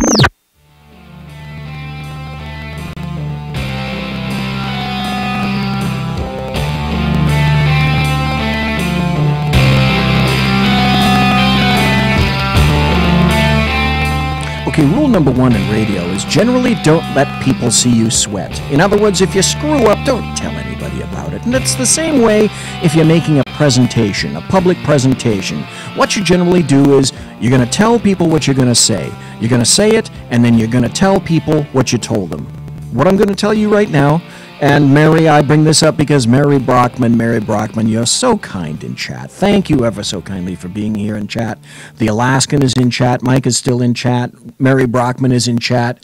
We had White Mamba in chat. We had a few other people in chat, and it's getting late. Mary Brockman was so kind. She said, "You're doing a bang-up job, BZ." Yeah, until I finally realized that, that entire past segment from 9 o'clock to 9:30 on YouTube, yeah, you were looking at the Sackheads logo. You weren't looking at me for a half hour. I desperately need a producer. Okay, we were talking about something that just came up. Something that occurred in July, but we're just hearing about now, and that's regards this. Here's an article from Politico.com, and it came out, and the headline is this: Manafort switching legal team as feds crank up heat on him. Okay, what's that about? Former Trump campaign chairman Paul Manafort is changing his attorneys as a federal investigation heats up into his financial transactions, according to people familiar with the matter. Manafort's case will now be handled by Miller and Chevalier, a boutique fim fam fum. It's a boutique fim fam fum firm in Washington that specializes in complicated financial crimes, among other issues, the people said. A spokesman confirmed the change. Mr. Manafort is in the process of retaining his former counsel, blah, blah, blah. Kevin Downing, a former senior Department of Justice official known for his work representing clients and firms facing complex financial investigations, will be working on the case. One of the people familiar with the matter said Downing will have help from other attorneys also working on the case. Why is this an issue? This is an issue because the case, the Mueller case, why they call him Mueller, I have no idea. That's not how you pronounce the Bob Mueller's name. Former head of the FBI, good friend of Jim Comey, obviously great friend of the DNC. Well, he's now impaneled a grand jury, and on July 15th of last month, he sent some FBI folks in raid jackets over to Paul Manafort's home and confiscated laptops, documents, etc., etc., etc. Despite the fact that Paul Manafort had been cooperating entirely up to that point. A number of financial institutions were subpoenaed. The Washington Post first reported the home search, and Bloomberg reported the bank subpoenas. And it says, Manafort has emerged as a key figure in the various probes into whether Trump's campaign colluded with Russian officials to influence the 2016 election. Special counsel Robert Mueller has been examining Manafort's personal finances and consulting work. Well, people like this don't do stuff like that for no reason at all. And here's the ploy. It's going to be what we used to do as a standard Fed squeeze play. And the play is this. You never let people see what cards you have. And the goal, the end goal of this will be to use Manafort and put him in jeopardy and squeeze him and see if you're going to get any yellow baby-like poo dribble out of him, and see if he squeals and gives up people above him. That's the only point, the only reason that you're going to be doing that. It's a power play. And it's a power play that you make under two circumstances that I've encountered while working for the feds. Number one, you do it because you are definitely in a position of power. And what you're specifically looking for is access to the triangle. You know, so you start out with the lower folks at the bottom of the ladder, the foundation, and it really is a triangle. Because as you go up, as you ascend, fewer and fewer people are involved until you really, what your end goal is here, is to go after Trump. James Comey, Bob Mueller's really good friend, got this whole shite rolling when Comey decided that in his infinite wisdom, he, an FBI director, was going to leak information to an uninvolved third source who then called the New York Times and said, look, I have documents for you to see. And the Times and the Washington Post published the story without actually having seen the documents. Because that's how much in the tank DC is right now. So that's the point. The point is to take Manafort, because I suspect they see him as a weak link for whatever reason. Don't know how or why.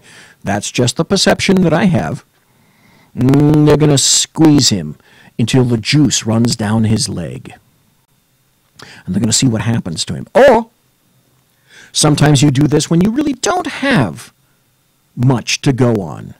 And you look at what you perceive to be the weakest link, and you go after that person, and if it doesn't pan out, you kick him to the side, and then you go after somebody else. Oh, wait, that's pretty much what Marilyn Mosby did, isn't it? Oh, that's right. Marilyn Mosby, the person who, having all of her prosecutions fail abjectly, she's now being sued by the various offices. That's another thing that occurred. So my opinion is Manafort is being squeezed because they're looking for more. They're looking to see if he'll squeal like a pig, boy. So maybe he will. But it's already happened. That was back in July. It's almost a month later. I also go back to this.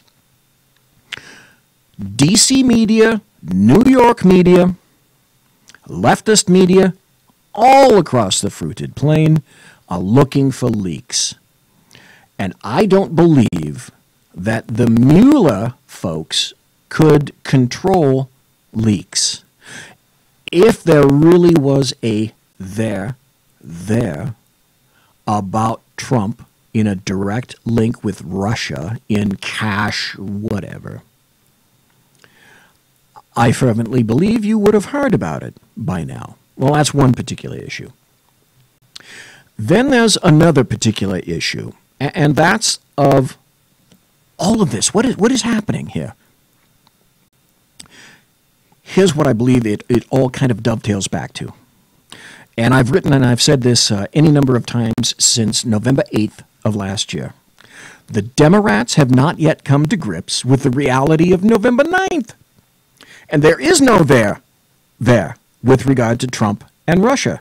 These are my suppositions. So, as I've said before, the Democrats are going to come to rue the day that they absolutely insisted on opening that Russia door. And it's going to lead to other doors and other hallways that I think are going to be really unpleasant for the Democrats. Well, guess what? Today, by the way, and I think it's happening sooner than the Democrats would like, because this occurred today. This is from judicialwatch.org, which is a place that I go to quite frequently if you want to find out what's happening with freedom of information requests. Judicialwatch.org and the ACLJ, which is the American Center for Law and Justice, aclj.org, with Jay Sekulow as well. Those are two good places to go for sources of information. Anyway, this is from judicialwatch.org. It says, here's the headline: Judicial Watch victory. Federal court orders State Department to conduct a search of Benghazi emails of Hillary Clinton's closest advisors. What the fuck?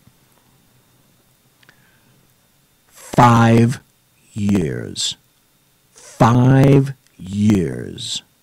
4 Americans dead. And 5 years passage. All I can say is now, hallelujah, we're starting to get some things done.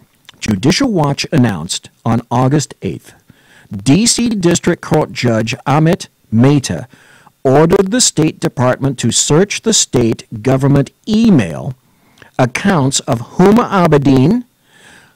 Listen to this. Huma Abedin, Cheryl Mills, and Jacob Sullivan, former aides of Hillary Clinton during her tenure as Secretary of State. The State Department is ordered to search in those accounts, quote, for records responsive to Judicial Watch's March 4th, 2015, Freedom of Information Act request. A separate Judicial Watch FOIA lawsuit first broke open the Clinton email scandal. So this is significant. It's significant and it's rather massive, I'd say. A federal judge ruling in favor of a conservative watchdog group ordering the State Department to conduct a new search for potential emails Clinton may have written about the deadly terror attack in Benghazi. Let's bring in David Avella. He is chairman of GoPac. David, so the crux of this is that the State Department didn't bother to search its own server, and they didn't look at the email accounts of all the people that worked for her, including... Oh, how did that happen? How? I don't get it. People like Huma Abedin and other officials within the State Department. They didn't check their email accounts at all or their server for emails from Hillary Clinton, even though they were in their possession, they were in their control. They just didn't do that? Is that right? That's certainly what it sounds like, and why this judge, who it needs to be pointed out, is an appointee of President Obama's. So for those who want... I'm shocked. At this point, finding that out, I am in fact gobsmacked. I want to suggest that this is some type of partisan, continued to be a partisan witch hunt. This judge was appointed by President Obama. What we need to find out and continue to find out is, were laws broken? And that's what this judge is ultimately wanting to find out. Yeah. Let's bring in Joe Trippi now. He is former Howard Dean campaign manager. He is also a Fox News contributor. What's your take on this? The judge ordered it. No, it's actually the Justice. Interesting, it's the Trump Justice Department that's arguing that made some of the arguments that this would be onerous on the State Department. I mean, oh, stop. Shut the fuck up. Oh, it's the Trump Justice Department. Yeah, who's in the Trump Justice Department? And by the way, has Trump had the ability to make every installment he possibly wants to in the State Department? No. And all the GS ratings that were aligned with President Barack Hussein Obama, they're still there. The only people that get emptied to a degree, and not always, are the folks at the top. That's what the swamp is all about. That's what this deep state is all about. So that is political bullshit by this guy saying, oh, it's the Trump State Department that's being... No, bullshit. Again, it's the people that were placed under there and a long-term left-leaning people. What do we know about the State Department, for one thing? As Newt Gingrich has said on any number of times, 95% of the people in the State Department, when they contributed to political campaigns, contributed to the leftists, to the Democrats, or to Hillary Rodham Clinton herself. That's an intergovernment thing. But look, they've, so far, out of all these investigations, there were 348 emails that had to do with Benghazi that were found. The State Department going through and internally and looking for more. The judge ordered it. They should do it, and it is an Obama judge. Yeah, David. A lot of people out there might be asking, what is the point of this now at this point in time? Well, it's also worth noting, though, that... Stop. I know this is a Fox News reporter. Unfortunately, it seems to be a reporter who has little consideration for history and little regard for America. And lest you think that that is a terrible thing for me to be stating, let me continue to remind her and you and all the people listening live, all the people in the chat room, thank you for being in the chat room, and all the people that are listening currently in the podcast of this. We're still talking about 4 dead Americans, and something must be done to atone for those deaths. People are responsible. Never forget that. But that's what the Democrats want. Over here. Bread and circuses. Distraction. Squirrel. Hillary Clinton said today, or there are reports that she wants to become a pastor. Maybe she's going to try to absolve her own sins. But that's a new one. I hadn't heard that one. Hillary Clinton, a pastor? Oh, she's going straight to hell. To those who say, what's the point of this? Look, justice and rule of law are important. And for those who want to argue that, we should just close this down, these are the very same people who think this current Russian investigation should include any and all things related to President Trump, whether it has anything to do with Russia or not. Thank you. And we ought to at least be consistent about either the rule of law and finding out whether laws are broken or not apply to everybody, or just who you think they ought to be applied to. Joe, one thing that always struck me is that when we saw that John Podesta email drum, we never saw an email to or from Hillary Clinton in all of those emails that were leaked on WikiLeaks. Wait a minute. What do we know about Loretta Lynch? Oh, she had an alias. What do we know about Barack Hussein Obama? He had an email alias as well. Okay, you don't think of these things? Are you serious? Where did those emails go? I mean, was she using an alias that we didn't realize? I mean, clearly we saw her with a BlackBerry all the time. Did she never send John Podesta an email? What do you think? What do you make of that? Those were that's a completely different issue. I know, but I'm asking. Yes, and I don't want to address it because it might make my Democrats look bad.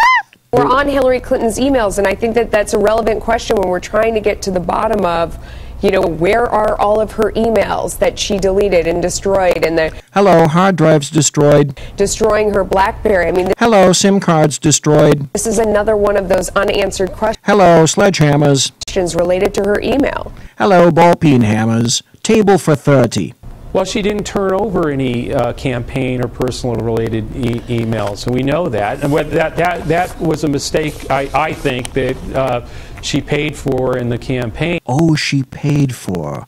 Oh, because she assumed that she was going to be installed. It was to be a coronation. She was due. It was her time because she put up with all the bullshit and the philandering, the serial philandering, bordering onto rape and probably proceeding right on into rape of her husband, William Jefferson Clinton. So putting up with that, she's due for an installation. But there was nothing, you know. So she didn't get that installation. She's paid enough, hasn't she?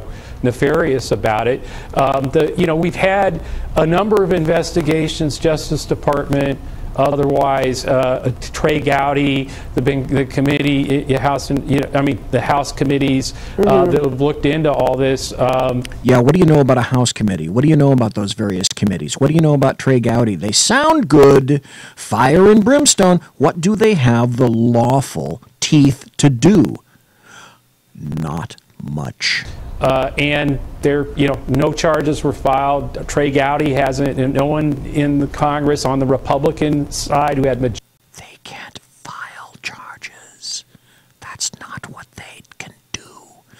They don't have the ability to file charges.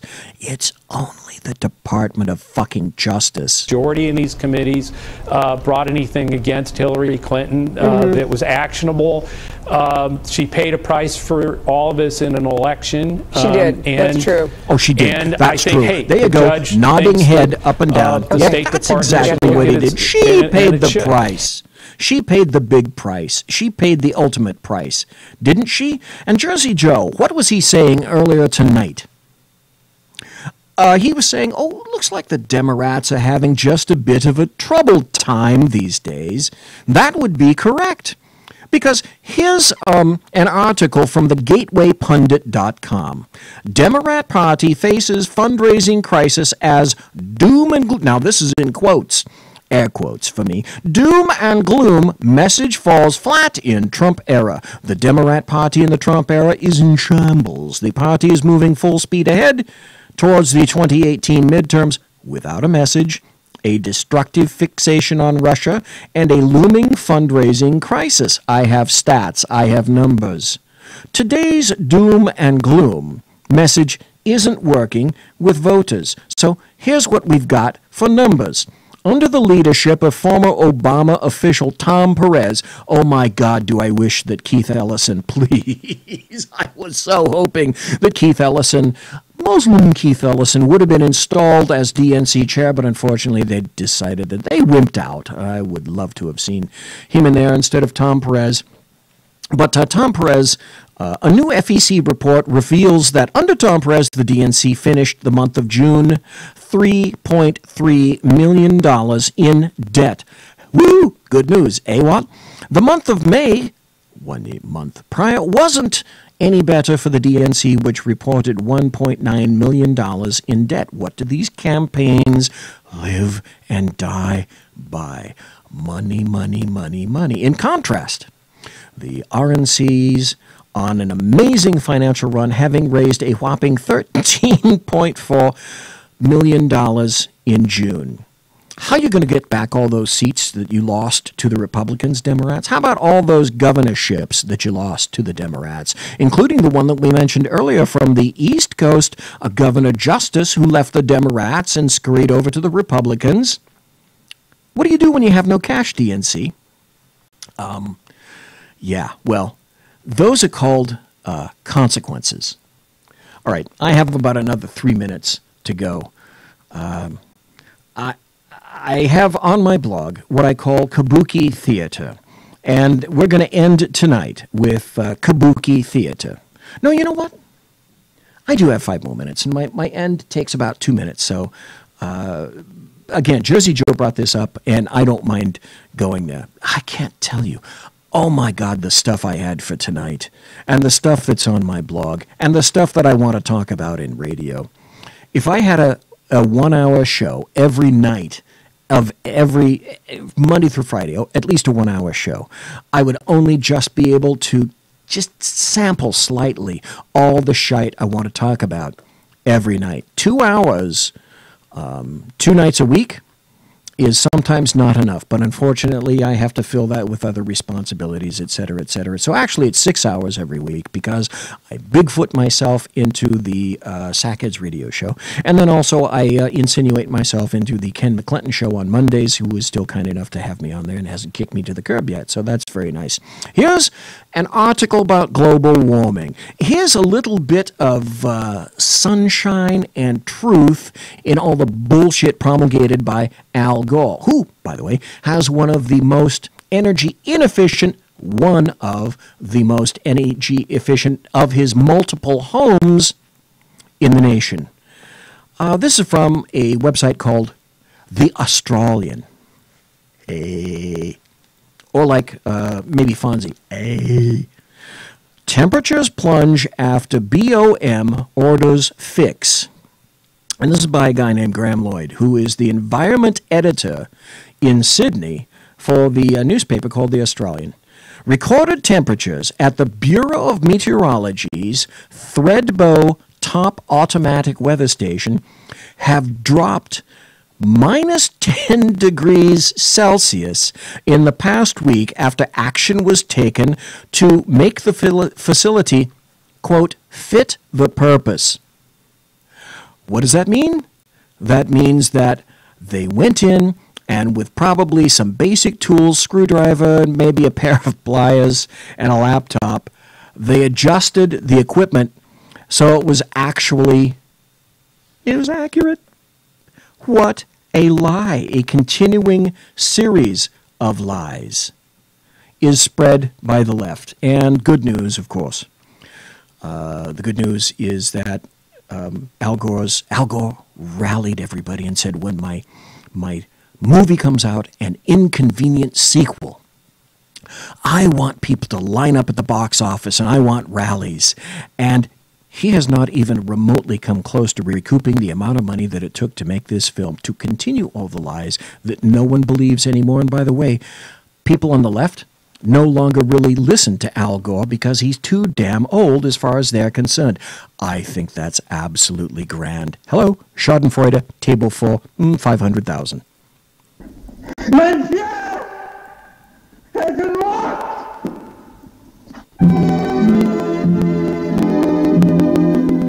God, I love doing these shows.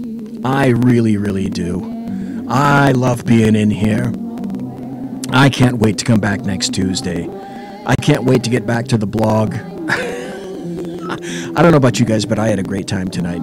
So in any event, you know what, ladies and gentlemen, boys and girls, children of all ages, I got to thank you for listening to the Bloviating Zeppelins Berserk Bobcat Saloon here on the SHR Media Network and also on the High Plains Pundit Radio Network as well. I have a new email address which I shall send out to all the people around me, bz@shrmedia.net. Promotional consideration by Lockheed Martin Skunk Works and the Boeing Company. If it ain't Boeing, I ain't going. Tiaras by My Little Pony all tonight.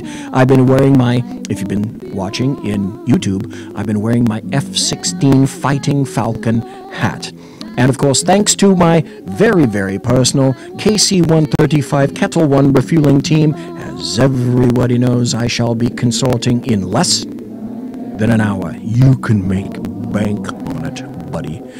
Thank you for being here, listening live, in chat, in podcast. God bless. Take care. Be safe, folks. Have a great weekend.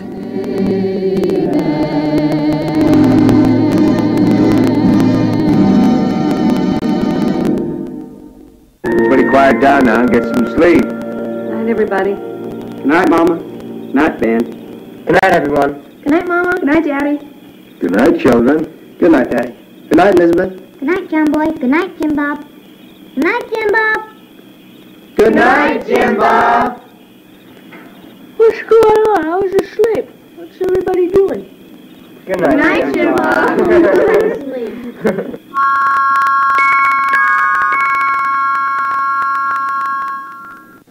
Good night, and good luck.